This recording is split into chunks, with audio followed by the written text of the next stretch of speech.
कृपा से बंदी छोड़ की अपार दया से यमुनानगर जटलाना में ये मूल ज्ञान का प्रचार होने जा रहा है।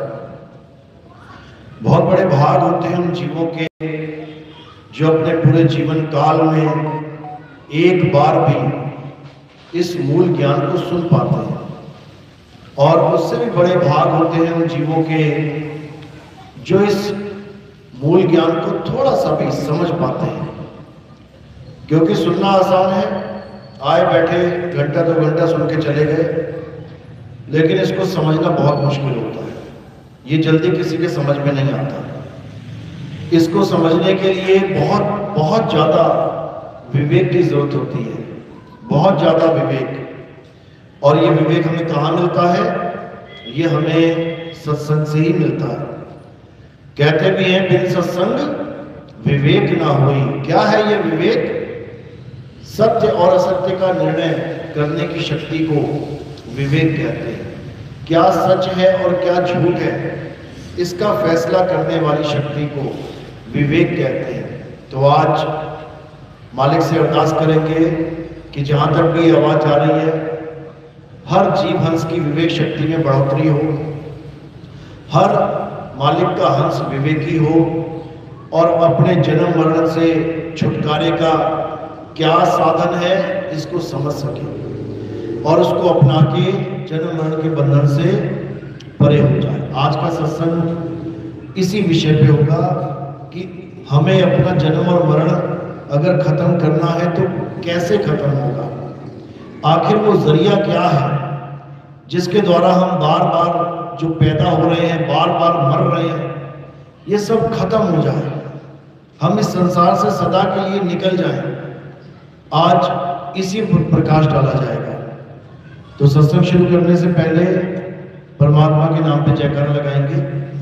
बोलिए परमपिता परमात्मा की, सतगुरु बंदी छोड़ कबीर साहिब की, सतगुरु मदनपति साहिब की, दीवान जवाहरपति साहिब की, सतगुरु विराजपति साहिब की, कलिनापुर धाम की, सभी संतों की, सभी भक्तों की, आई हुई संगत की, इनके माता पिता की, इस गांव नगर बस्ती की, आज के आनंद की, सकल हंस को बंदगी साहिब बन सकता हूं। तो आज तक जितने भी संत महात्मा इस दुनिया में आए, देखने में लगेगा कि बहुत बहुत सारे महात्मा आए। शायद इनका ज्ञान अलग अलग हो, इसीलिए हम सब अलग अलग हो गए हैं। गुरुद्वारे वाले बाबा नानक को फॉलो कर रहे हैं, रविदास जी वाले रविदास जी को फॉलो कर रहे हैं, तुकाराम जी वाले तुकाराम जी को फॉलो कर रहे हैं, दादू जी, पलटू जी, नाभा जी, घीसादास, घासीदास महाराज, गरीबदास जी महाराज, अन्य अन्य संतों के पीछे लोग लगे हुए हैं। और देखने में लगता है कि शायद ये सब अलग अलग ज्ञान लेके बैठे हैं, और ये सच भी है। जितने भी पंथ हैं, जितने भी धर्म बने हुए हैं, ये सब अलग अलग ज्ञान लेके ही चल रहे हैं, तभी तो ये एक नहीं हो पा रहे हैं। अगर ये सब एक ज्ञान लेके चलते तो सब एक हो जाते हैं। अब बाबा नानक, कबीर साहब, रविदास जी महाराज, मीराबाई, सैन, नाई, ये जितने संत थे एक ही समय में हुए, और ये एक ही ज्ञान को फॉलो करते थे। सारे संत इस दुनिया में जितने भी हैं एक ही ज्ञान को फॉलो करते हैं, लेकिन उनके फॉलोअर, उनके शिष्य अलग अलग पंथों में, अलग अलग धर्मों में भटके रह जाते हैं। कारण क्या है? कारण केवल एक है, अज्ञानता। उन्हें पता ही नहीं है कि हमारे जो प्रथम गुरु आचार्य हैं उनका असली मकसद था क्या, उनके पास ज्ञान था क्या। उस ज्ञान के ना होने के कारण वो अलग अलग तरीकों में, अलग अलग मंत्र जापों में, अलग अलग विधियों में, अलग अलग जितने भी सिस्टम बनते हैं सब में अलग अलग हो जाते हैं। अब एक कैसे होंगे? एक तब होंगे जब हमें ये पता लगेगा कि ये सारे महात्मा जितने भी हैं, जितने भी पंथ दुनिया में चल रहे हैं, ये सब एक ही परमात्मा को फॉलो करते हैं, एक ही परमात्मा को ये पूजते हैं और एक ही परमात्मा की बंदगी करना सिखाते हैं, हम तब एक होंगे। लेकिन वो परमात्मा है क्या, कैसे मिलेगा, वो रहता कहाँ है, जब तक इसकी जानकारी नहीं होगी तब तक कोई एक नहीं हो सकता। इसलिए सबसे पहले हमें ये जानना है कि अगर इस दुनिया में कोई परमात्मा है तो वो रहता कहाँ है। हिंदू कहते हैं वो स्वर्ग में रहता है, मुसलमान कहते हैं वो जन्नत में रहता है, सिख कहते हैं वो सचखंड में रहता है, और ईसाई कहते हैं वो हेवन में रहता है, यानी स्वर्ग में रहता है। सबने अपनी अपनी कल्पना को सामने रख दिया। ना तो किसी ने स्वर्ग देखा और ना किसी ने सचखंड देखा, ना किसी ने हेवन देखा और ना किसी ने जन्नत देखा। क्यों? उसको देखने का एक नियम बना दिया। क्या नियम बना दिया? कि अगर ये देखना है तो तुम्हें मरना पड़ेगा। मरोगे तो स्वर्ग में जाओगे, नरक में जाओगे, मरोगे तो जन्नत में जाओगे, दोजख में जाओगे, मरोगे तो हेल में जाओगे, हेवन में जाओगे। जीते जी वाला खेल ही खत्म कर दिया। अब पूछो इन लोगों से, क्या मैं जीते जी स्वर्ग में जा सकता हूँ, देख सकता हूँ स्वर्ग? कहते जीते जी नहीं देख सकते। अरे मरने के बाद मैं आके बता नहीं सकता और जीते जी मैं देख नहीं सकता, तो मैं कैसे मानूं कि स्वर्ग नाम की कोई चीज है? लेकिन कहेंगे नहीं, ग्रंथों में लिखा है, मानना पड़ेगा, मानना पड़ेगा। और सबसे बड़ी बात यह है कि स्वर्ग मनवा तो दिया, नरक मनवा तो दिया, लेकिन आज तक कोई ऐसा बंदा ही नहीं जो स्वर्ग नहीं गया। सब स्वर्ग ही भेज दिए। एक भी ऐसा बंदा नहीं है जो नरक गया हो। जितने भी हिंदू धर्म में देखोगे आप, जितने भी कार्ड छपते हैं मरने के बाद, उस पे एक ही लाइन लिखी होती है, मेरे पिताजी का स्वर्गवास हो गया, मेरी माता जी का स्वर्गवास। एक ने भी नहीं लिखा कि नरकवास हो गया। भले दुनिया भर का सबसे गंदा बंदा हो, जीना हराम कर दिया उसने लोगों का, दारू पीता हो, मारता हो, कूटता हो, चोरी करता है, ठगी करता है, कत्ल भी कर चुका हो 2, 4, 5, 10, फिर भी वो जब चला जाएगा तो उसके नाम के आगे क्या लगा देंगे? स्वर्गवासी। तो नरकवासी कौन है भाई? नहीं समझ में आ रहा किसी के। क्यों? एक फॉर्मेलिटी बना दी है स्वर्ग और नरक को। ठीक है, मर गया, लिख दो स्वर्गवासी। कौन जा रहा है देखने स्वर्ग में गया कि नरक में गया? ये मरते हुए पता लग जाता है स्वर्ग जा रहा है कि नरक जा रहा है। इसकी पहचान है। जब कोई जीव जाता है संसार से, अगर वो तड़पता हुआ जा रहा है, अगर वो रोता हुआ जा रहा है, अगर वो बिलबिलाता हुआ जा रहा है, अगर वो चीखता हुआ जा रहा है, अगर वो डरता हुआ जा रहा है, तो स्वर्ग नहीं जा रहा, भूल जाओ। और अगर वो अपने आनंद में जा रहा है, पूरे आनंद में जा रहा है, निडर होके जा रहा है, पूरे होशो हवास में जा रहा है, बता रहा है तुम्हें कि मेरे जाने का टाइम हो गया, मैं निकल रहा हूं, तब समझ जाना कि अब वो स्वर्ग का अधिकारी है, नहीं तो नहीं। लेकिन हमारे ज्ञान में, इस मूल ज्ञान में, स्वर्ग और नरक दोनों में नहीं जाया जाता। ना तो तुम स्वर्ग में जाओगे और ना ही तुम नरक में जाओगे। हमारे यहां दोनों पे कांटा मार दिया जाता है, छोड़ दो दोनों को। कबीर साहब कहते हैं, अज्ञानी को स्वर्ग नरक है, हरि जाने को नाही, और जिस भव से सब लोग डरते हैं, सो भय हमरे नाही। कहते हैं अज्ञानी को स्वर्ग नरक है। जो ये आस लगा के बैठा है मैं स्वर्ग जाऊंगा, नरक जाऊंगा, वो अज्ञानी है। और जो हरि जाना, जिसने हरि को जान लिया, वो ना स्वर्ग जाता है ना नरक जाता है। वो कहां जाता है? वो अपनी आत्मा में, अपने आत्म स्वरूप में, जिसे परमात्मा कहते हैं, उसमें समा जाता है। कौन समाएगा?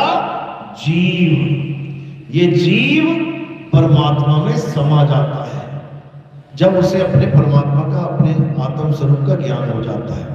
यही गीता में समझाया गया है। लेकिन लोग समझ नहीं पाए, इसलिए मंदिरों में, मस्जिदों में, गुरुद्वारों में, चर्च में अपनी बनाई हुई बिल्डिंगों के आगे जाके खड़े हो जाते हैं।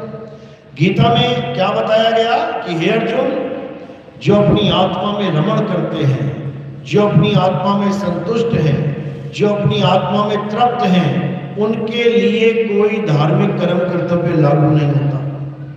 यानी उसे कहीं जाने की जरूरत नहीं है, कोई पूजा पाठ करने की जरूरत नहीं है। अध्याय 3 17वां श्लोक यही समझा रहा है कि ऐसा ज्ञान समझ लो जिसमें तुम अपनी आत्मा में रमण करो।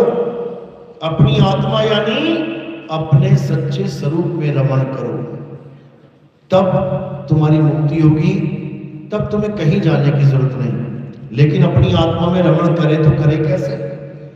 आत्मा का नाम सुना है ना सबने? सबने आत्मा का नाम सुना है? हाथ खड़ा करो जरा एक बार। सबने आत्मा का नाम सुना है? सबने। कितने घंटे रहती है आपके साथ आत्मा? 24 घंटे।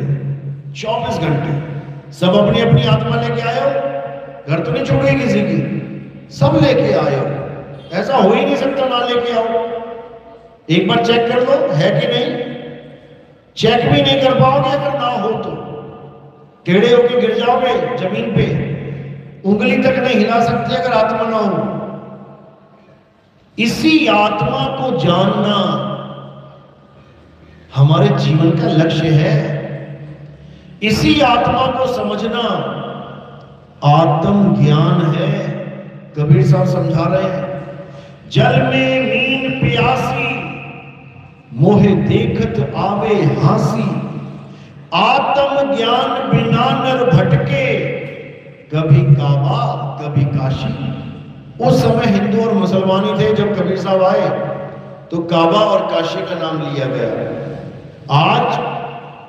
आज देखो दुनिया भर के धर्म बन पड़े हैं, दुनिया भर के मंदिर बन गए, दुनिया भर के धर्म स्थान बन गए हैं। और कौन जा रहा है वहां पे? जो आत्मज्ञानी नहीं है। जो आत्मज्ञानी नहीं है वही तुम्हें मंदिरों में, मस्जिद, गुरुद्वारे, चर्च में दिखाई देगा। वही ढूंढता फिर रहा है भगवान को कि कैसे भी कहीं भी मिल जाए। और जो आत्मज्ञानी हो जाता है वो ना जाता कहीं भी। उसके लिए गुरु ग्रंथ साहब में क्या बोला गया? हृदय नाम ध्याओ और घर बैठे गुरु पाओ। यानी हृदय नाम ध्याओ, नाम का ध्याओ यानी ध्यान करो। गुरबाणी हमें ध्यान की तरफ इशारा देती है। ध्यान करने को ही सिमरन करना कहते हैं। स्मरण करना, सिमरन करना, ध्यान करना, याद करना।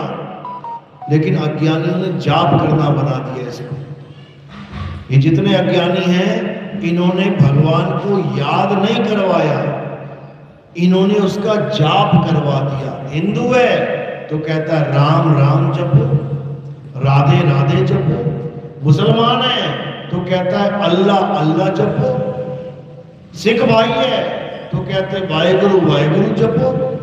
ईसाई है तो गॉड गॉड हालेलुया हालेलुया जपो। ये जपना आत्मज्ञान नहीं होता। जपना आत्मज्ञान नहीं है। जपना क्या है? Hindi, Punjabi, Urdu, Farsi, Japanese, Chinese, Portuguese, Spanish, Dutch, French, इन भाषाओं के अक्षरों को जपना, ये जाप कहलाता है। हिंदुस्तान में हम लोग कौन से नाम जप रहे हैं? हिंदी के नाम। राम राम राम राम राम, राधे राधे राधे राधे राधे, वाहे गुरु वाहेगुरु वाहेगुरु वाहेगुरु, अल्लाह अल्लाह अल्लाह। कोई चाइना में बैठा वो चाइनीज नाम जप रहा होगा, कोई अमेरिका में बैठा हो अमेरिकी नाम जप रहा है, कोई अरब देश में बैठा अरबी नाम जप रहा है। हर इंसान दुनिया में नाम जप रहा है, बस इसीलिए परमात्मा को नहीं प्राप्त कर पा रहा है।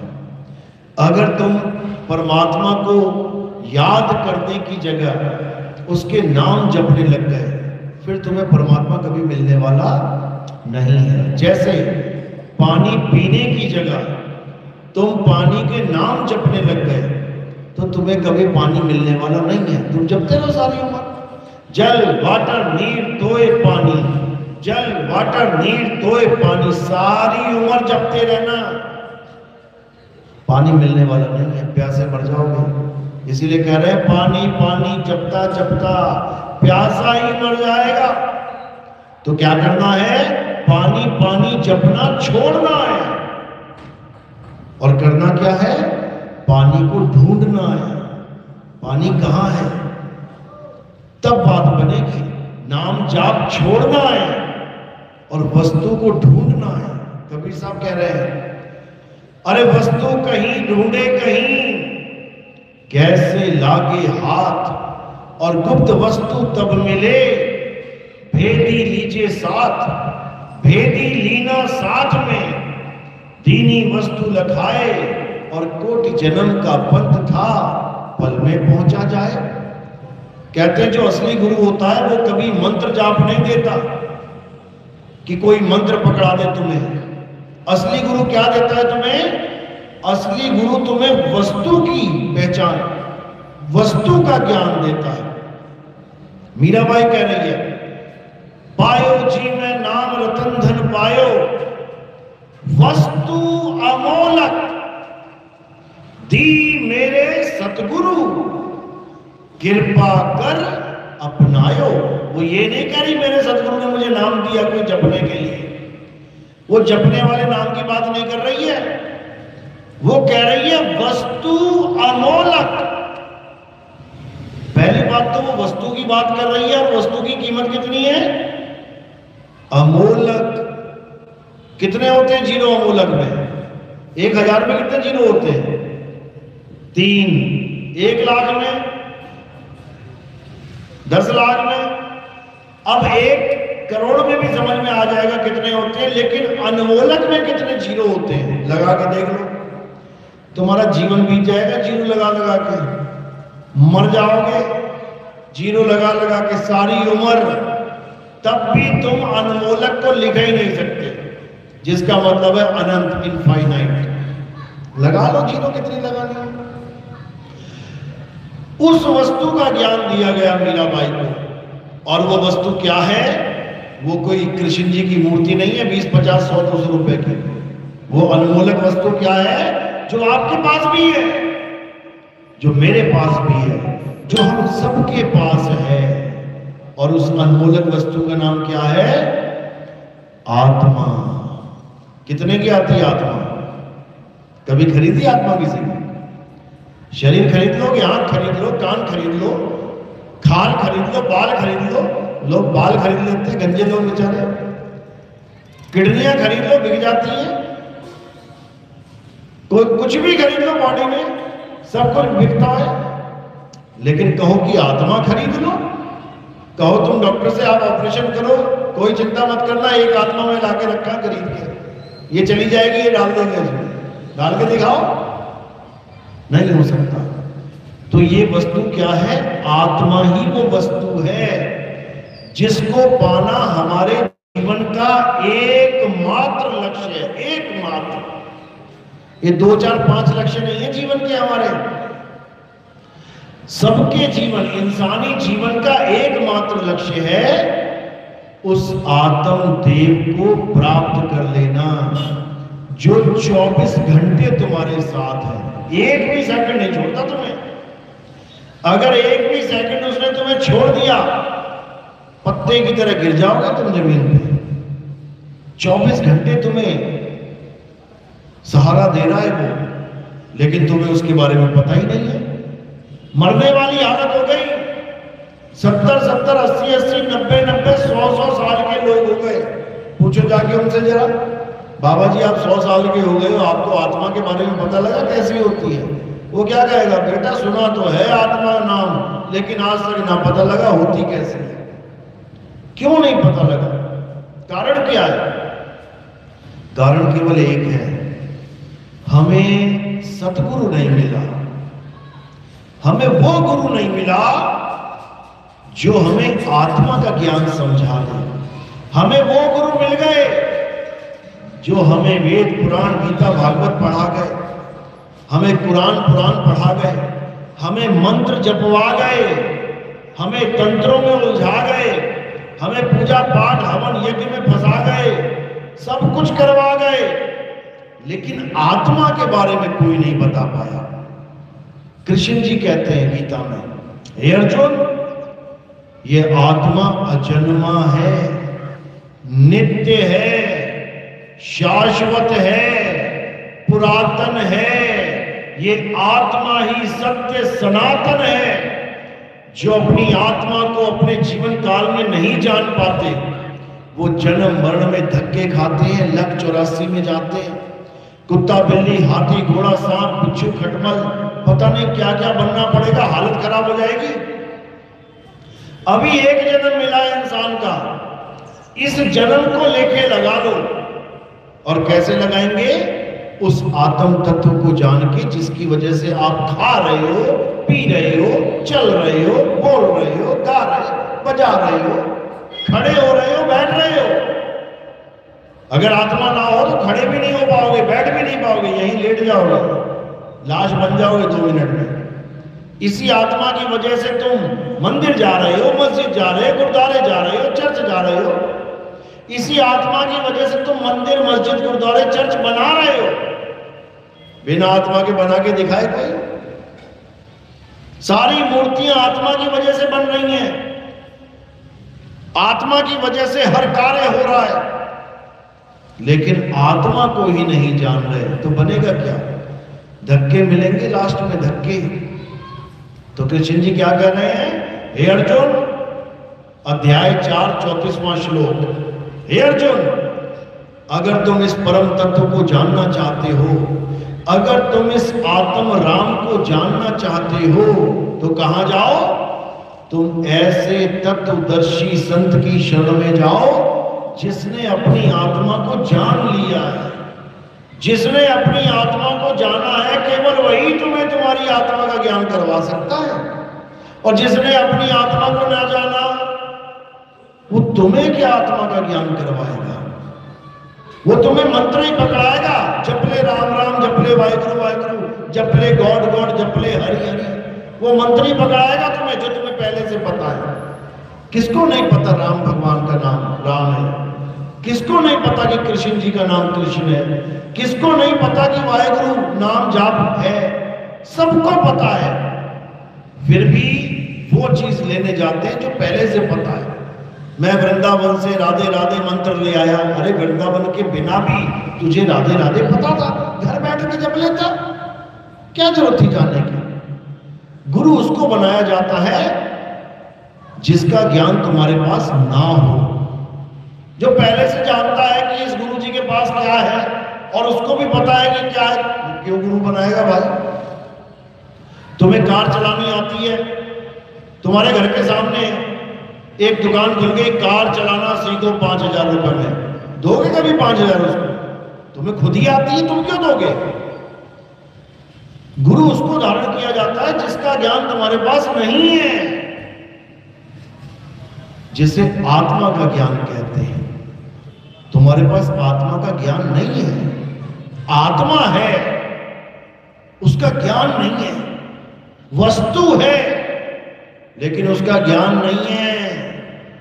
उस वस्तु का ज्ञान प्राप्त करने के लिए गुरु धारण करना पड़ेगा।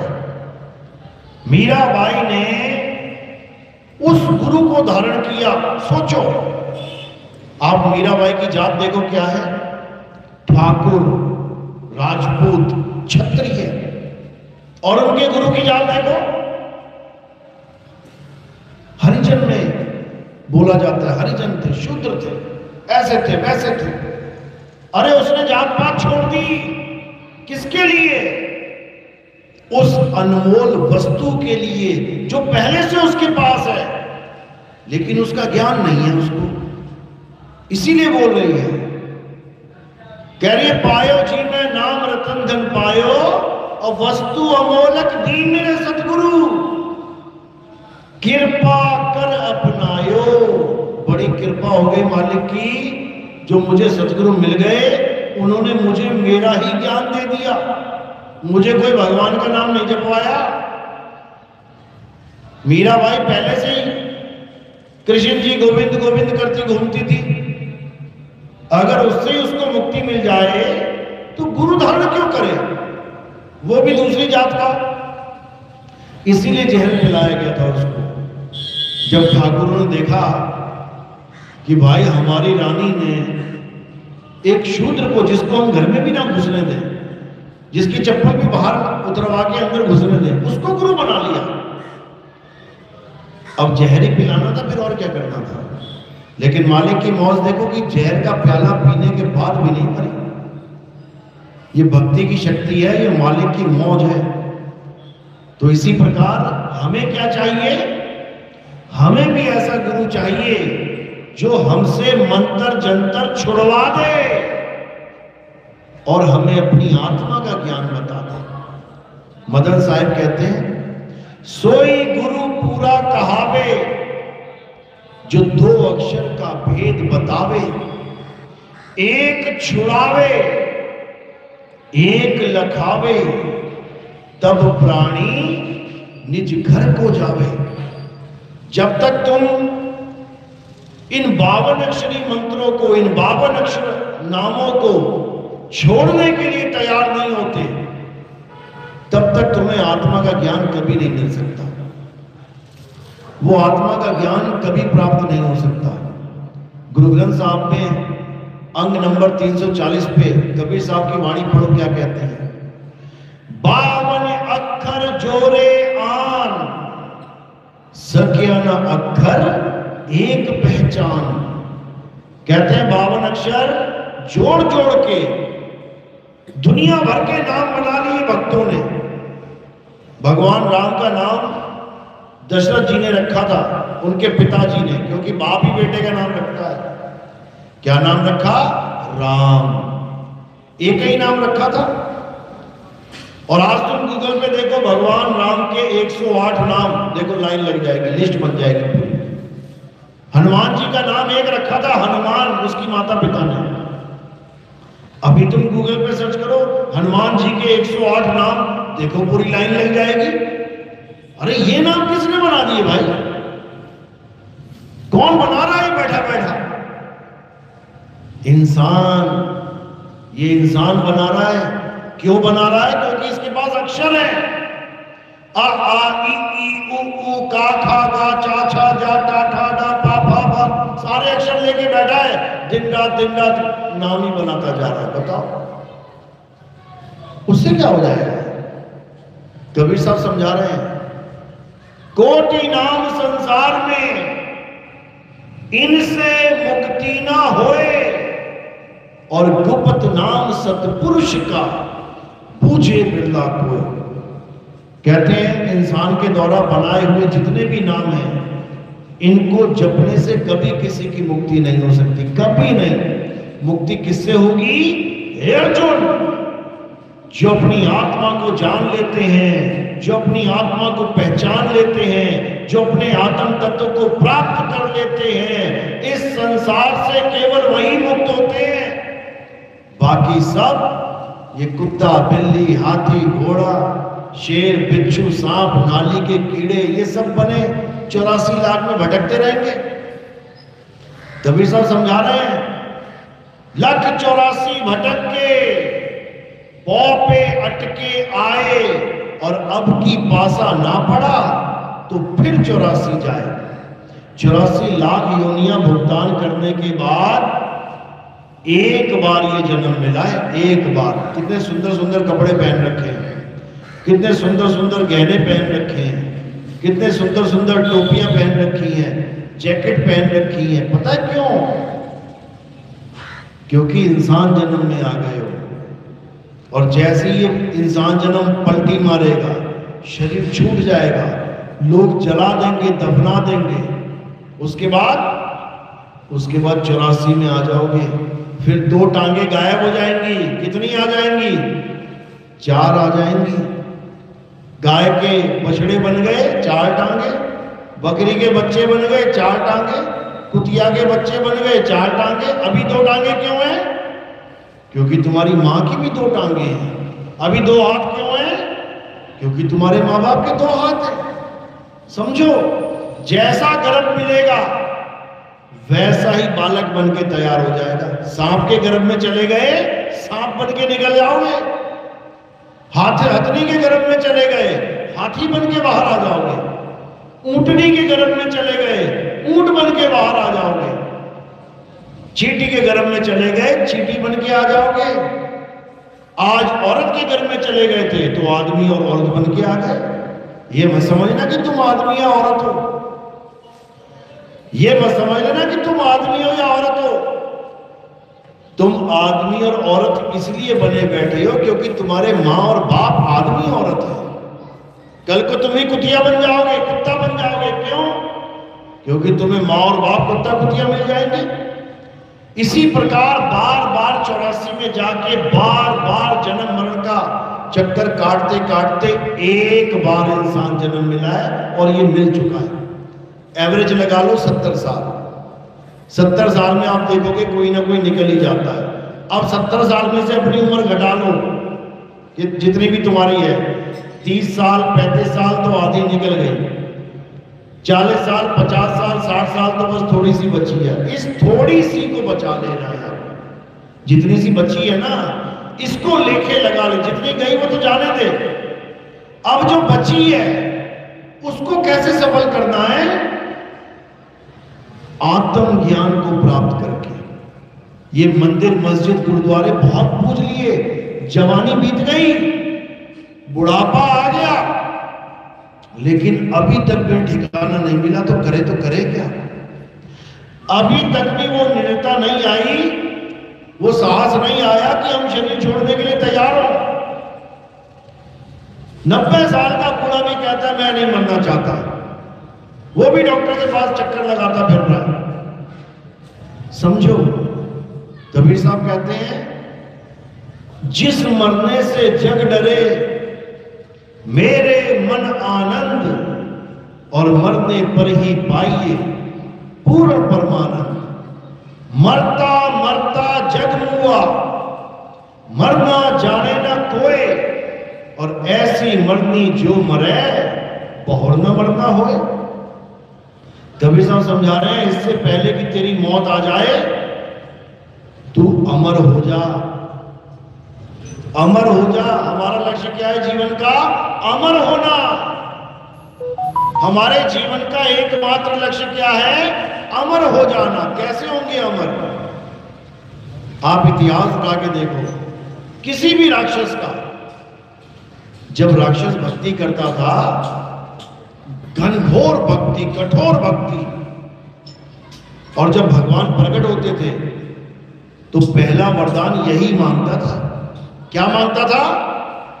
हे भगवान मुझे अमर कर दो। और आजकल के आदमी के आगे भगवान आ जाए ना तो कहेगा मुझे 5000 बिटकॉइन दे दो, मुझे बड़े बड़े महल दे दो, मुझे बड़ी बड़ी गाड़ियां दे दो। हमारा IQ केवल यहां तक ही सीमित हो चुका है कि ये दुनिया की सुख सुविधाएं मिल जाए तो हम बहुत बड़े हो गए। वो राक्षस हो के, जिसको हम कहते हैं अरे राक्षस है, वो राक्षस होके इतना इंटेलिजेंट है कि भगवान से क्या मांग रहा है कि मुझे अमर कर दो, लेकिन गलत जगह मांग रहा है। मांग तो सही चीज रहा है, लेकिन जगह गलत है। जिन लोगों से वो मांग रहा है वो खुद ही अमर नहीं है। क्या बोल के डाला जाता है उनको? अरे भस्मासुर, अरे महिषासुर, बहुत अच्छी भक्ति करी तुमने, बड़ा कठोर तप किया, मैं तुमसे प्रसन्न हूं, बोलो क्या मांगते हो? भगवान मुझे अमर कर दो। अमर तो भाई हम नहीं है। जिसने जन्म लिया है उसकी मृत्यु निश्चित है, अमर नहीं हो सकते। और कुछ मांगो। अब लगाता है दिमाग, क्या मांगा जाए। एक ने तो इतना दिमाग लगा दिया, कहता है मैं धरती पे ना मरूं, आसमान में ना मरूं, मैं घर के बाहर ना मरूं, अंदर ना मरूं, मैं अस्त्र से ना मरूं, शस्त्र से ना मरूं, मैं आदमी से ना मरूं, मैं जानवर से ना मरूं, मैं दिन में ना मरूं, मैं रात में ना मरूं। सोचो कितना दिमाग लगा दिया। क्यों? केवल अमर होने के लिए। यानी कान ऐसे नहीं तो ऐसे पकड़ना चाहता है, लेकिन कान वही पकड़ने हैं उसने, सुई वही अटकी हुई है कि अमर हो जाऊं कैसे भी। वरदान दिया गया उसको, तथास्तु। उसके बाद बीच वाली ऑप्शन में मार दिया गया उसको। ना धरती पे ना आसमान में, कहां मारा? जांग पे। ना घर में ना घर के बाहर, कहां मारा? चौखट पे। ना अस्त्र से ना शस्त्र से, किससे मारा? नाखून से। ना दिन में ना रात में, कब मारा? शाम को। तो ऐसे मारा गया उसको, लेकिन मारा सबको गया। अब कबीर साहब क्या कहते हैं कि मरना तो एक दिन पड़ेगा ही भाई। करना क्या है? मरने से पहले पहले अमर हो जाना है। कैसे अमर होंगे? अमर कैसे होंगे? क्या आज तक कोई अमर हुआ? किसी का नाम पता है जो अमर है? एक नाम पता होगा। कौन? हिंदू धर्म में कहते हैं हनुमान जी अमर है। केवल एक ही नाम आता है दिमाग में, हनुमान। राम जी को अमर नहीं बोलेगा कोई, ना कृष्ण जी को अमर बोलेगा। पैर में तीर लग गया था कृष्ण जी के, वहीं पे शरीर छूट गया। राम जी पानी में डूबे, वहीं पे शरीर छोड़ दिया, जल समाधि ली थी। राम और कृष्ण जी को अमर नहीं बोल रहा है कोई, लेकिन हनुमान जी को अमर कह रहा है। कारण क्या है? क्योंकि ये बिल्कुल सच है कि हनुमान जी अमर है, लेकिन वैसे अमर नहीं जैसे तुम सोचते हो कि उनकी काया कभी मरेगी नहीं। काया पैदा हुई है तो मरेगी, ये नियम है, विधि का विधान है। इसको कोई नहीं तोड़ सकता, कोई भी नहीं। भगवान नहीं तोड़ रहे हैं। अब वो अमर है तो कैसे हैं, इसको समझना पड़ेगा। अगर ये समझ में आ गया तो आप भी अमर हो जाओगे हनुमान जी की तरह। याद रखना। तो कैसे अमर होना है? एक ही फार्मूला है, उसको कहते हैं आत्मज्ञान। एक ही फार्मूला है। अब आत्मज्ञान होता क्या है, इसको समझ लेते हैं। सबसे पहले तो यह समझ लो कि हम जो शरीर धारण करके बैठे हैं, कुछ लोग आदमी का और कुछ औरत का। ये शरीर है क्या, पहले ये समझ लो। तो ये शरीर क्या है? 5 तत्वों का पुतला। कौन कौन से 5 तत्व? सबसे ऊपर से चालू करते हैं। सबसे ऊपर क्या है? आकाश। उसके नीचे आ जाओ वायु, उसके नीचे आ जाओ अग्नि, उसके नीचे आ जाओ धरती, उसके नीचे आ जाओ जल। कहीं पे धरती नीचे है, जल ऊपर है, तालाब में, नदी में। और नॉर्मल ये धरती है, धरती के नीचे जल है। तो ये तत्व ऊपर नीचे होते रहते हैं, लेकिन ये लाइन में ऐसे ही खड़े हुए हैं। इन्हीं 5 तत्वों के बने हुए शरीर को हम धारण करके बैठे हैं। जैसे हम ये कपड़े धारण करके बैठे हैं, काला कपड़ा, पीला कपड़ा, लाल कपड़ा, गुलाबी कपड़ा। यानी मैं कोई और हूं, मैं कुछ और हूं, और जो मैंने धारण किया है वो कुछ और है। जैसे इस बोतल में जो पानी है वो इस प्लास्टिक की बोतल को धारण करके बैठा है, ऐसे समझ में आ जाएगा। इस बोतल के अंदर क्या है? पानी। और धारण क्या करके बैठा है? प्लास्टिक की बोतल। अब 2 चीजें हो गई यहां पे, एक हो गई बोतल प्लास्टिक की, एक हो गया पानी। इसी प्रकार यहां पर भी सेम फार्मूला लगेगा। यहां बोतल क्या है? ये 5 तत्व की देह। और पानी क्या है? ये है जीवात्मा। जीवात्मा ने ये कपड़े पहन रखे हैं, मिट्टी के, हवा के, पानी के, अग्नि के, आकाश के। यानी 5 तत्वों का शरीर इस जीवात्मा ने धारण कर रखा है। अब क्या करना है? अब ये जानना है कि मौत किसकी होगी, मरेगा कौन। तो वाणी क्या कह रही है?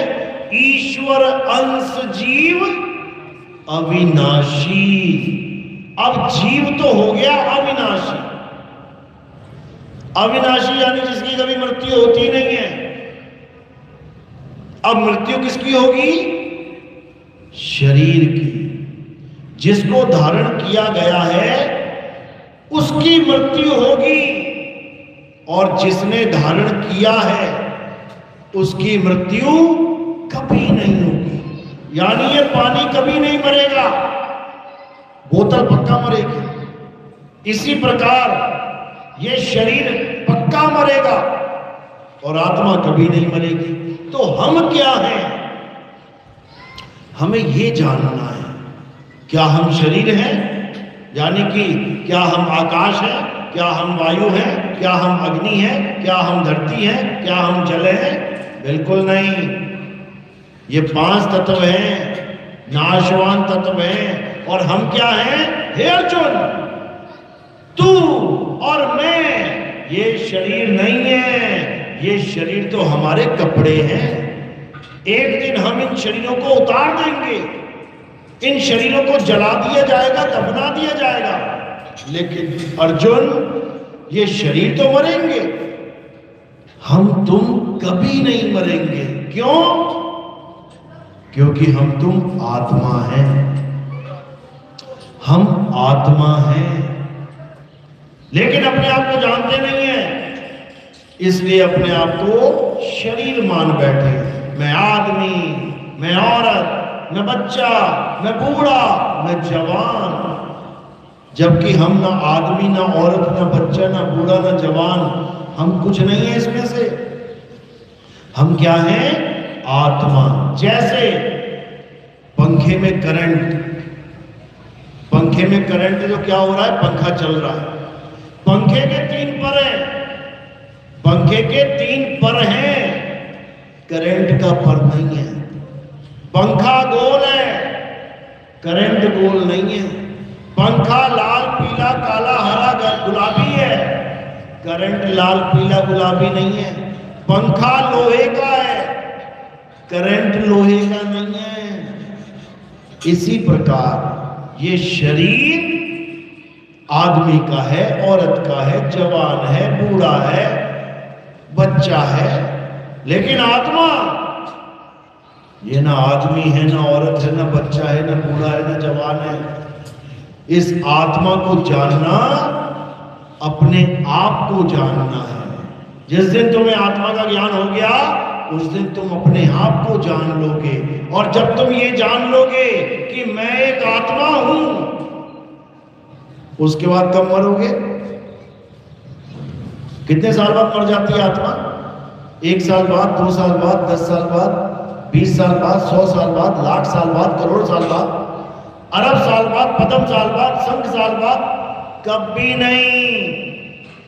समय की भी मृत्यु हो जाएगी, समय खत्म हो जाएगा, लेकिन आत्मा कभी खत्म नहीं हो सकती। इसी आत्मा का ज्ञान करवाने के लिए सब संत इस दुनिया में आते हैं। सब संत, बाबा नानक आए, कबीर साहब आए, रविदास जी आए, जितने भी संत आप देखोगे, ये सब आत्मा का ही ज्ञान समझाने के लिए आ रहे हैं।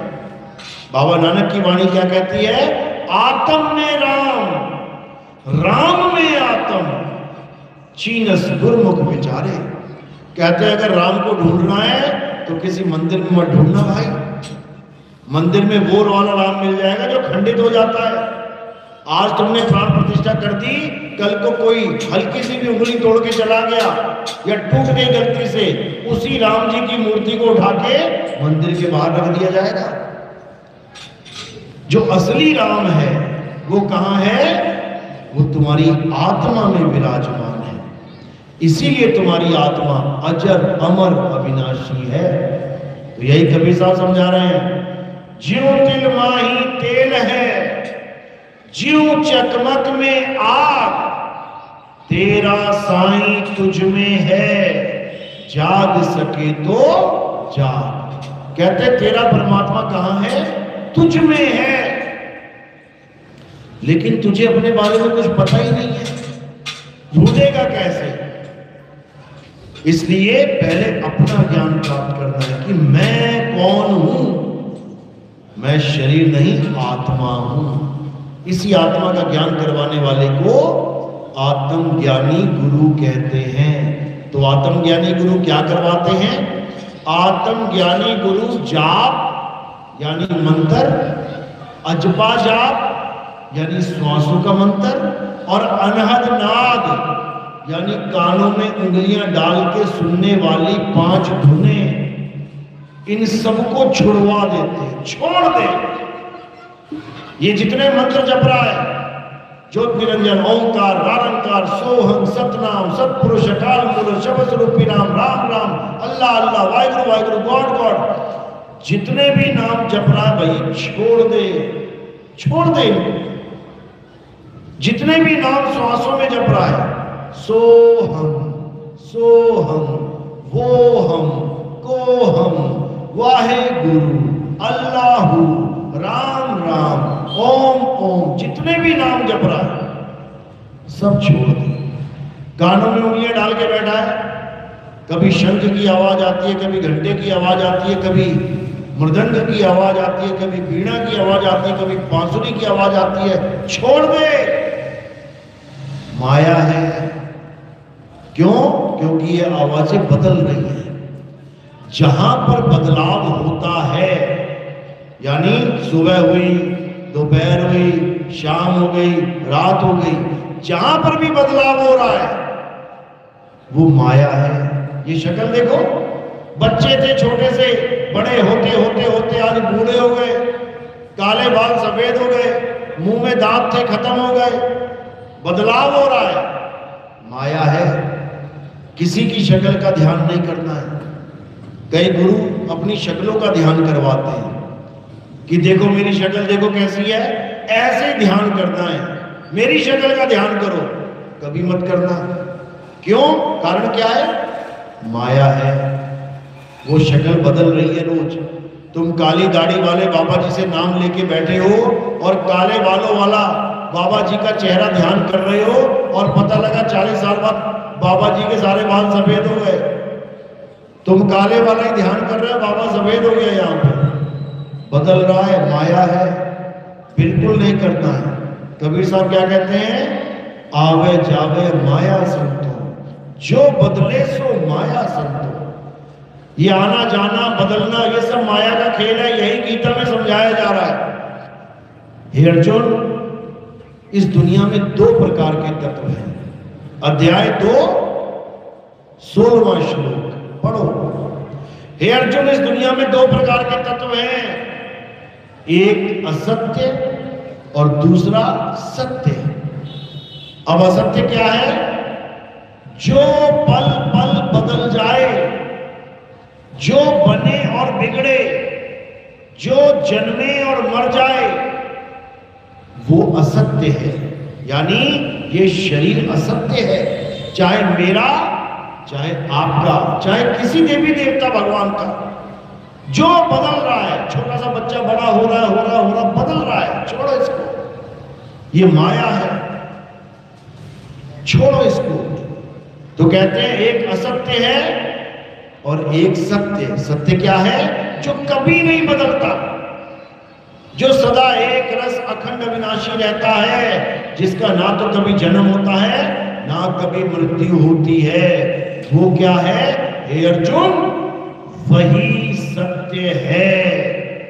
और हमारे जीवन का एक ही लक्ष्य है, उसी सत्य को प्राप्त करना, उसी सत्य को जान लेना। एक बार अगर हमने सत्य जान लिया तो दोबारा हम कभी असत्य को प्राप्त नहीं कर सकते। समझ लो। तो इन्हीं दो तत्वों का ज्ञान गीता में बताया गया और तत्वदर्शी संत की शरण में जाने का बोध कराया गया कि जाओ तत्वदर्शी संत की शरण में। ये मंत्र जपने वालों के चक्कर में मत पड़ जाना। मंत्र जपने वालों का वो हाल है कि पानी का गिलास पास में है और मंत्र जप के पानी पीना चाहता है।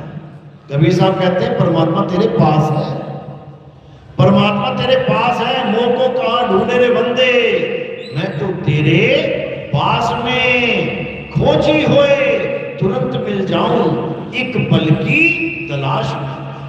कहे कबीर सुनो भाई साधो, मैं तो हूं विश्वास में। यानी परमात्मा हमारे पास है, इसमें कोई दो राय नहीं है, 1% भी। कैसे? जैसे दूध में घी है, कोई दो राय नहीं है, 101% उसी में है। नहीं है तो बता दो। दूध में ही घी है, लेकिन तुम्हें दूध में से घी निकालना ही नहीं आता, तो तुम्हारे लिए घी नहीं है, तुम्हारे लिए घी नहीं है वो। दूध में घी किसके लिए है? जो निकालना जानता है। समुद्र में मोती है, तुम्हारे लिए नहीं है। किसके लिए है? जो समुद्र में गोता मार के मोती निकालना जानता है। मधुमक्खी का शहद शहद है उसमें छत्ते में, तुम्हारे लिए नहीं है। किसके लिए है? जो उस छत्ते में से शहद निकालना जानता है, उसके लिए है। तुम्हारे घर में 100 फुट का खजूर है उसमें, पर तुम्हारे लिए नहीं है। तुम्हें चढ़ना ही नहीं आता। किसके लिए है? जो चढ़ना जानता है। नहीं तो चिड़िया ही ले जाएगी ऊपर से ऊपर, तुम्हारे तक तो पहुंच ही ना पाएगा वो। इसी प्रकार आत्मा में परमात्मा है, लेकिन किसके लिए? जिसको आत्मा में परमात्मा का भेद बताने वाला गुरु मिल जाए, उसके लिए। और जिसको नहीं गुरु मिला, उसके लिए नहीं है, भूल जाओ। उसके लिए परमात्मा कहाँ है? जंगल में, पहाड़ों में, नदियों में, नालों में। वो भटकता ही मर जाएगा। वो जाएगा पहाड़ों पे बड़े बड़े मंदिरों में देखने कि भगवान मिले, पता लगा वहां सुनामी आ गई, पानी पानी हो गया, सब बहते हुए आ रहे हैं, लाशों पे लाशें आ रही हैं। समझ लो। तो ज्ञानी कभी भी परमात्मा को खुद से जुदा करके नहीं देखता। ज्यों तिल माही तेल है, ज्यों चकमक में आग, तेरा साईं तुझ में है, जाग सके तो जाग। आप जितने भी संत महात्माओं को देखो ऐसे बैठे हुए हैं, किसका ध्यान कर रहे हैं? परमात्मा का। कहीं भागता दिखाई दे रहा है कोई? तुम ब्रह्मा विष्णु महेश जी को ही लगा लो, ये आसन लगा रखा उन्होंने। कोई दिख रहा है कि मैं वहां चला जाऊं, वहां चला जाऊं, वहां चला जाऊं? अरे एक जगह बैठ के परमात्मा को याद कर रहे हैं, क्योंकि उनको पता है कि वो कहां पे है। लेकिन आम आदमी को नहीं पता होता, इसलिए चक्कर काट रहा है। और भगवान के चक्कर काट के, मंदिरों के चक्कर काट के भी मांग क्या रहा है? ये नहीं मांग रहा कि भगवान मुझे आप मिल जाओ, मुझे दर्शन दे दो। ये मांग रहा है कि मेरी लॉटरी लग जाए 1 करोड़ की। ये मांग रहा है कि मेरी नौकरी लग जाए 20 लाख पैकेज की। ये मांग रहा है मेरी शादी हो जाए अमीर लड़की से। ये मांग रहा है मेरी शादी हो गई, बच्चा नहीं हो रहा, बच्चा हो जाए। ये मांग रहा है मेरे घर में सब सुख से रहें, शांति से रहें। ये मांग रहा है मेरे बच्चे बिल्कुल ठीक ठाक रहें। और मिल क्या रहा है? अहमदाबाद की फ्लाइट क्रैश। अहमदाबाद की फ्लाइट क्रैश हुई थी ना, पता है ना? कौन बैठे थे उसके अंदर? सबसे ज्यादा गुजराती बैठे थे। सबसे ज्यादा धार्मिक कौन है हमारे देश में? गुजराती। मीट देखना तक पसंद नहीं करते। ऐसे ऐसे शहर है गुजरात में जहां पूरे शहर में एक दुकान नहीं मिलेगी मीट की। भगवान को सबसे ज्यादा मानने वाले दान पुण्य में नंबर 1, करोड़ों करोड़ों के चेक बना के देते हैं कि भंडारे चलते रहे भगवानों के। तो क्या मिला उनको? एरोप्लेन क्रैश में दर्दनाक मौत। ऐसी दर्दनाक मौत कि पहचान भी नहीं पाए उनको। बिल्कुल जैसे आलू को बिल्कुल सड़ा दिया गया और जला जला के भून दिया गया हो, बिल्कुल काला। ऐसी लाशें निकली वहां से। डीएनए टेस्ट कर करके जानना पड़ा कि कौन किसका बाप है, कौन किसका बेटा। पता है ना, डीएनए टेस्ट हुए थे। तो क्या किया था उन्होंने? भगवान की भक्ति तो करी है, भगवानों से मन्नती तो मांगी है, मिल गई मन्नत। समझो, यानी कि सबने एक दिन जाना है, सबको मरना पड़ेगा। कौन कौन मरना चाहता है एरोप्लेन में क्रैश में?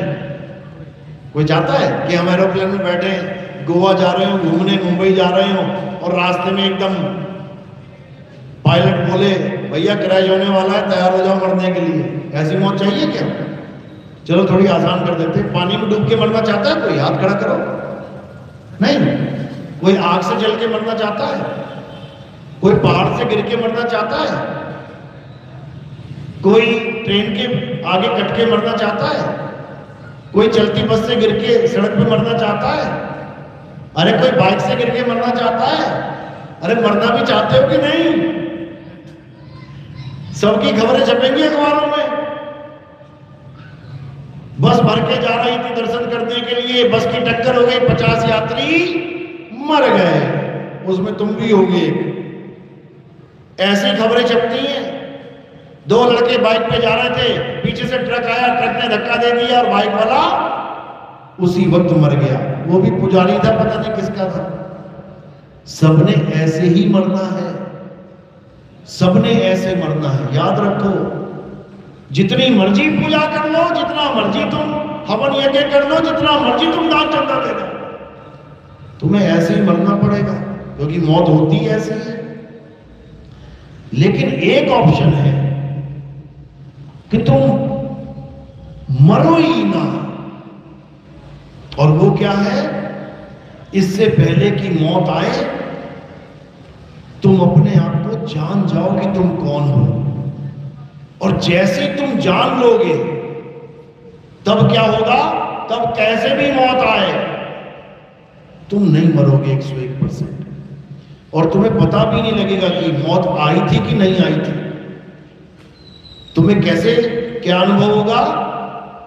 जैसे सपने में तुम्हारे ऊपर 4 शेर कूदे,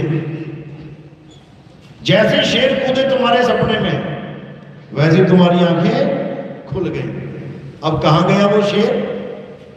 कहां गया वो जंगल? कहां गई वो दौड़? वो सब वहीं रह गए भाई, और तुम यहां आ गए। इसी प्रकार जब तुम्हें आत्मज्ञान हो जाएगा और तुम्हारी जब शरीर की मृत्यु आएगी, मौत तो झपट्टा मारेगी, लेकिन तुम्हारी 1 सेकंड में आंख खुल जाएगी। मतलब जो तुम ये संसार का सपना देख रहे हो, ये सपना चल रहा है इस वक्त।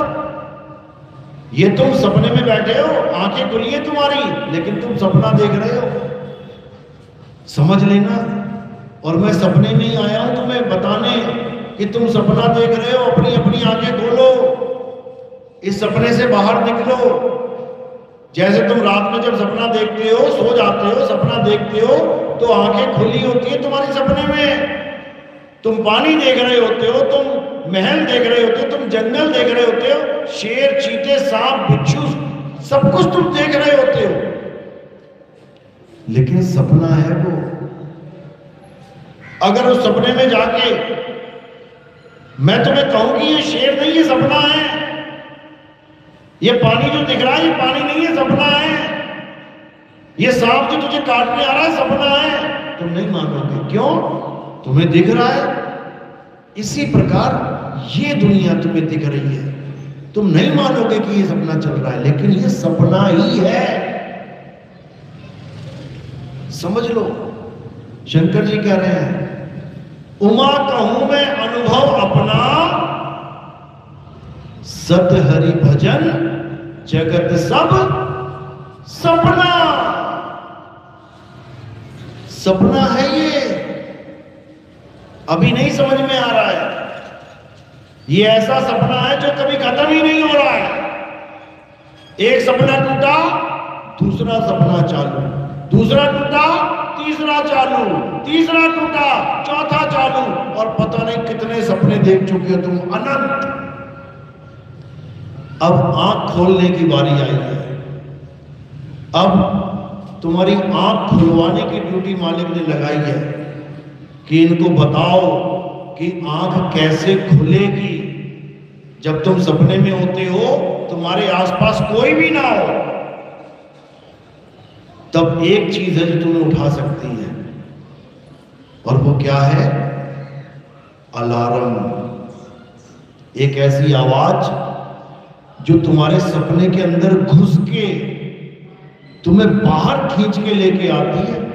रात के 2:30 बजे ट्रेन है तुम्हारी, तुम अकेले सोने वाले हो कमरे में, और तुम्हें पता है 8 बजे से पहले मेरी आंख नहीं खुलती। अब क्या करोगे? अब एक अलार्म लगा लोगे, अलार्म लगा लोगे, और पूरा विश्वास होगा तुम्हें अलार्म पे कि ये मुझे जगा देगा, तभी तो लगा रहे हो। और होता भी क्या है? जब अलार्म बजा तुम्हारी आंख खुल जाएगी। इसी प्रकार परमात्मा का भी एक अलार्म है। अगर तुम इस सपने से निकलना चाहते हो तो एक अलार्म ऐसा है जो तुम्हें इस सपने से बाहर कर सकता है। और एक बार तुम इस सपने से बाहर आ गए, फिर तुम्हारा दोबारा ये सपना चालू नहीं होगा। तुम सदा सदा के लिए जाग जाओगे, सदा सदा के लिए। एक ही मौका है ये, एक सिंगल टाइम मौका है ये। अगर ये मौका चूक गया तो इतने जन्म होंगे कि तुम्हारी हालत खराब हो जाएगी। और ये मत समझना कि ये मेरी माँ है, ये मेरी ही माँ है। ये पता नहीं कितनों की माँ हो चुकी है। अनंतों जन्म में तुम्हारी कितनी माँ हो चुकी है, गिन नहीं पाओगे। जन्म बीत जाएंगे तुम्हारे माँ गिन गिन के। समझ लो, अब मौका है ये सारा खेल खत्म करने का। अब मौका है उस अलार्म के साथ जुड़ जाने का जो तुम्हें इस माया जाल से, इस मैट्रिक्स से बाहर कर सकती है। इसके अलावा और कोई चारा नहीं है भाई। कोई कहे कि चैंटिंग वेंटिंग से कुछ नहीं होगा। सपने की आवाज तुम्हें सपने से बाहर नहीं कर सकती। भले सपने में बम फट जाए, परमाणु बम फट जाए, रहोगे सपने में ही।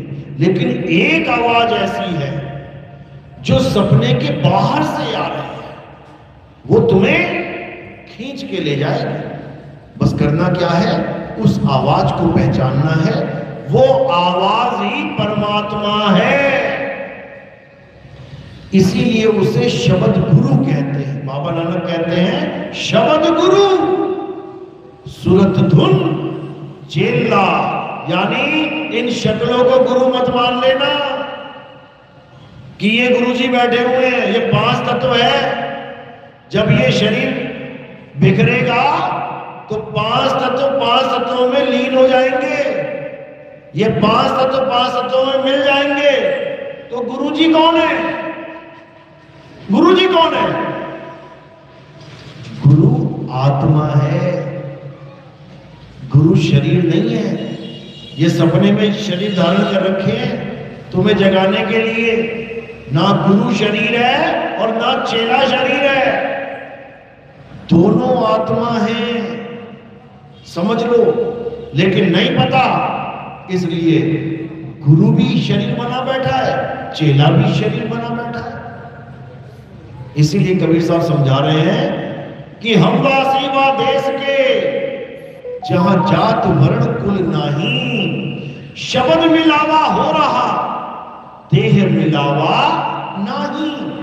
ये देह का चक्कर छोड़ दो, शब्द गुरु को पहचानो। शब्द गुरु ही हमारा असली गुरु है। शब्द गुरु ही हमारा परमात्मा है। और वो शब्द गुरु ये नहीं है कि कान में उंगलियां डाल ली और 5 तरह की आवाजें सुनने लग गए, फिर तो 5 शब्द गुरु हो गए तुम्हारे। ये सब अज्ञान है। शब्द गुरु एक था, एक है, एक रहेगा। और वो शब्द गुरु किसी काया में नहीं आता, किसी शरीर में नहीं आता। वो शब्द गुरु विदेह है, अजूनी है। समझ लो। चलो, तो आज का सत्संग यही समाप्त करते हैं। सत्संग समझ में आया? फिर बताया मैंने किस किस के समझ में आया? हाथ खड़ा करो जरा। बहुत अच्छी बात है अगर इतनी बात समझ में आ गई। जो बात समझ में आई है कितने दिन तक याद रखनी है? कितने दिन याद रखोगे? जब तक मैं यहाँ हूं तब तक, या कल तक, परसों तक? माता ने कहा था कि बेटी कभी दूध में नींबू मत निचोड़ देना। कभी दूध में नींबू निचोड़ना चाहिए क्या? नहीं। क्यों? कारण क्या है? फट जाएगा। माता से ज्ञान ले लिया तुमने, भले माता ने बिना नींबू निचोड़े ज्ञान दिया हो। किस किस की माँ ने नींबू निचोड़ के ज्ञान दिया था? बताना जरा। क्या तुम्हारी माता ने नींबू 10 लीटर दूध में नींबू निचोड़ के ज्ञान दिया था? देख बेटी फट जाता है। कैसे दिया था? बस बता के, जैसे मैं बता रहा हूं। वो ज्ञान तुमने गांठ में बांध लिया। कब तक याद रखना है? सारी उम्र तक। सारी उम्र का ज्ञान है ये नहीं कि थोड़े दिन ले लिया उसके बाद फिर नींबू निचोड़ रही है, फिर फिर गालियां पड़ेगी ससुराल में, कैसी बहू आ गई है, 5-5 लीटर दूध लेती है, उसके बाद नींबू निचोड़ देती है। तो ये ऐसा ज्ञान है जो हमेशा अपनाना है, हमेशा के लिए। यानी अगर इस दुनिया में कुछ पूजनीय है तो वो आत्मा है। उसी आत्मा को अचल आत्मा, परम आत्मा, उसी को महान आत्मा कहते हैं। बस, और कुछ नहीं, और कोई पूजनीय नहीं है। कोई पत्थर पूजना नहीं, कोई पेड़ पूजना नहीं, कोई जानवर पूजना नहीं, किसी की पूजा नहीं करनी है। इज्जत सबकी करो, ठीक है भाई, कोई पीपल की पूजा कर रहा है, ठीक है, मैं इज्जत करता हूं, मैं इस पेड़ को नहीं काटूंगा। क्यों? क्योंकि किसी की धार्मिक भावनाएं जुड़ी हुई है। ये क्या है तुलसी? हाँ, मैं इसकी इज्जत करता हूं। क्यों? क्योंकि तू इसको मानता है भाई। ये क्या है? भगवान पत्थर का, हाँ ठीक है, मैं मान लिया मैंने कि ये भगवान है। क्यों? तेरी आशा जुड़ी हुई है, मैं इसको कुछ गलत नहीं बोलूंगा। लेकिन पूजा नहीं करूंगा। पूजा मैं केवल आत्मा की करूंगा, क्योंकि आत्मा ही परमात्मा है। हे अर्जुन, इस आत्मा के अलावा इस पूरे संसार में ऐसी कोई भी चीज नहीं जो जन्मती और मरती नहीं, जो बदलती नहीं और जिसका नाश नहीं हो जाता। अगर कुछ पूजने के योग्य है तो केवल और केवल आत्मा ही पूजनीय है।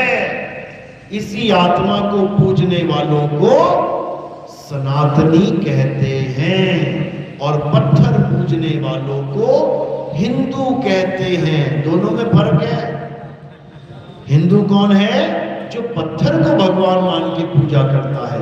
और सनातनी कौन है? जो आत्मा में परमात्मा का वास जानता है, जो आत्मा को जानता है। सनातनी कभी पत्थर नहीं पूजेगा, तुम कितना ही जोर लगा देना। तो इन दोनों में फर्क है। लेकिन लोगों को नहीं पता तो क्या कहते हैं? हम हिंदू सनातनी हैं। ये हिंदू सनातनी क्या होता है समझो?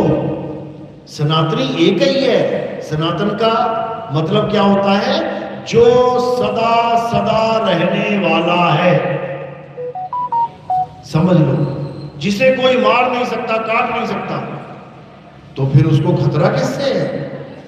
हिंदू धर्म को खतरा हो सकता है, सनातन धर्म को खतरा नहीं हो सकता। उसको तीर मार नहीं, काट नहीं सकता। नैनम छिंदन्ति शस्त्राणि नैनम दहति पावका न चैनम क्रोधम तापे न शोषति मारुता। हे अर्जुन, आत्मा को ना तो कोई शस्त्र काट सकता है, ना अग्नि जला सकती है, ना वायु सुखा सकती है, ना जल भिगो सकता है। तो खतरा किसको है? किसी को खतरा नहीं है भाई। सनातन को किसी से खतरा नहीं है। हाँ, बाकी धर्म वालों को खतरा है। क्यों? पत्थर की पूजा करते कोई आके तोड़ देगा। आत्मा को तोड़ के दिखाए, आत्मा को काट के दिखाए, कोई नहीं काट सकता, कोई नहीं चला सकता। इसलिए भाव सबके साथ जोड़ के रखो, ठीक है, अच्छी बात है भैया। लेकिन पूजा केवल आत्मदेव की। गुरु ग्रंथ साहब में भी दर्ज है वाणी, आत्मदेव पूजिए गुरु के सहज सुभाए, आत्मेनो आत्मे दी प्रतीत ते कर ही परचा पाए। यानी जिस दिन तुम्हारी प्रतीत यानी विश्वास आत्मा पे हो गया, जिसकी वजह से ये हाथ हिल रहा है, देखो किसकी वजह से? आत्मा की वजह से। अगर किसी ने मुझे पत्थर मारा या डंडा मारा और मैं राम जी का पुजारी हूं, मैं कह रहा हूं राम राम राम राम राम राम राम राम, तो क्या होगा? ये लाठी सिर पे पड़ेगी, फूट जाएगा सिर। मैं अल्लाह का भगत हूं, किसी ने मुझे लाठी मारी, मैं कह रहा हूं अल्लाह अल्लाह अल्लाह अल्लाह अल्लाह अल्लाह, क्या होगा? ये लाठी पड़ेगी, सिर फूट जाएगा। कोई सत श्री अकाल का भगत है, वाहिगुरु का भगत है, वो कह रहा वाहिगुरु वाहिगुरु वाहिगुरु, क्या होगा? सिर पे लाठी पड़ेगी, फूट जाएगा। अब जो आत्मा का भगत है वो क्या करेगा? जब लाठी आएगी तो आगे हाथ कर लेगा। ये हाथ कैसे गया वहां तक? आत्मा की वजह से। यानी तुम्हारी रक्षा भी कौन कर रहा है? आत्मा कर रहा है, नाम नहीं कर रहा है। कि प्रभु के नाम जपो तुम्हारी रक्षा होगी। सोमनाथ का मंदिर कितनी बार लूटा गया पता है? 17 बार। क्यों लूटा गया? क्योंकि उन्होंने आत्मा पे विश्वास ही नहीं किया। उन्होंने किस पे विश्वास कर लिया? मंत्रों पे विश्वास कर लिया। वहां के इतिहास में आज भी दर्ज है कि सारे ब्राह्मण क्या करने लग गए? बैठ के नाम जपने लग गए, ओम नमः शिवाय, ओम नमः शिवाय, ओम नमः, और वो गर्दनें काटने लग गए। अरे भाई, ओम नमः शिवाय से अगर बच जाता मंदिर तो एक बार भी न लूटता। 17 बार लूट लिया गया, तोड़ दिया गया। 6 बार तोड़ दिया गया था। अगर आत्मा पे विश्वास करके खड़े हो जाते सारे, कितने थे वो लोग? 1000 भी नहीं थे पूरे। और गुजरात में लोग कितने? 10 करोड़ लोग हैं। कुछ बाल हालत खराब हो जाती है उनकी, लेकिन सब मंत्रों पे भरोसा करके बैठ गए। इन्हीं मंत्रों पे आज भी तुम्हें भरोसा करवाया जा रहा है। ये मंत्र जप लो तो ऐसा हो जाएगा, ये मंत्र जप लो तो बड़े से बड़ा कष्ट दूर हो जाएगा। मेरे पीछे कुत्ता लग गया, बता कौन सा मंत्र जपूं मैं जो मुझे ना काटे? मेरे घर में मच्छर है, काट काट के मलेरिया कर दिया मुझे, बता कौन सा मंत्र जपूं जो मुझे मच्छर ना काटे? खुद बाबा जी मोर्टिन लगा के सोएगा, खुद कछुआ छाप लगा के सोएगा, और हमें कहेगा बेटे बड़े से बड़ी तेरी दुविधा खत्म हो जाएगी, मंत्र जप ले। अरे मच्छर से तो बचा ना पाया तेरा मंत्र, है दुविधा से बचाएगा। ये बेवकूफ बनाते हैं। अपनी आत्मा पे विश्वास रखो, आत्म ज्ञान में रहो, आत्म जागृति में रहो, तभी आत्म कल्याण होगा, नहीं तो नहीं होगा। चलो आज का सत्संग यही समाप्त करते हैं। अब आरती होगी। हमारे यहाँ आरती कैसे होती है समझ लो। हमारे यहाँ आरती किसी पत्थर की, किसी फोटो कैलेंडर की नहीं होती। हमारे यहाँ आरती किसकी होती है? हमारे यहाँ आरती आत्म देव की होती है, आत्म देव की। अभी आत्म देव कहाँ है भाई? किसकी आरती होगी? मेरे पास आत्मा है कि नहीं है? है? Thank you. इसी आत्मा की आरती होगी। अगर पंखा चल रहा है तो करंट है कि नहीं उसमें? है ना? उसी करंट की आरती होगी, पंखे की आरती नहीं होगी। इसी प्रकार गलती से भी ये मत सोच लेना कि ये शरीर की आरती हो रही है। शरीर का तो नाश होता है, आरती नहीं होती। आरती किसकी होती है? आरती अविनाशी की होती है। अविनाशी की आरती गावे सत्य कबीर। तो यहाँ पे आत्मा की आरती होती है। कैसे करनी है? थोड़े से फूल उठाने हैं और मेरे सिर के ऊपर रख देने हैं। अब सिर के ऊपर क्यों रखे, पैरों में क्यों नहीं? क्योंकि पैरों के अंगूठे से लेके सिर की चोटी तक ये क्या दिखाई दे रहा है? नाशवान शरीर। और हमने आरती किसकी करनी है? अविनाशी आत्मा की। तो हमने क्या किया? इन फूलों को नाशवान शरीर से परे, यानी आत्म देव के चरणों में समर्पित कर दिया।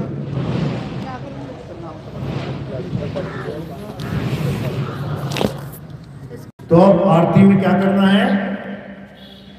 फूल सिर के ऊपर रखने हैं और थाली को केवल हाथ लगा के नमस्कार कर लेना है। और कोई प्रचार प्रसार में योगदान करना चाहेगा, क्योंकि आपको पता है कि हमारा प्रोग्राम टीवी चैनल में भी आता है, साधना टीवी में और ईश्वर टीवी में। तो वहाँ जो हमें जो रकम देनी पड़ती है वो कहाँ से आएगी? वो आप ही लोग का योगदान होता है, आप ही लोग का सहयोग होता है। आप ही का पैसा आप ही के भाई बहनों के लिए दे दिया जाता है। देश विदेश में बैठे लोग, क्योंकि हर जगह मैं तो नहीं पहुँच सकता, लेकिन अगर टीवी चैनल में प्रोग्राम चलता है तो 195 देशों में वो जा सकता है, और जाता भी है। विदेशों से फोन आते हैं लोगों के। तो ये माया का खेल जो है ये उन्हीं जीवों के लिए, उन्हीं के लिए समर्पित कर दिया जाता है जो आप और आपके हमारे भाई बहन हैं, उन तक भी ये संदेश पहुंचे। तो सेवा में अगर कोई कुछ देना चाहेगा तो वो पैरों में चढ़ाना है। फूल का स्थान सिर पे और सेवा का स्थान पैरों में। बोलिए परमपिता परमात्मा की सदा ही जय हो। साहिब बंदी की सपना आरती लगा लेना। तो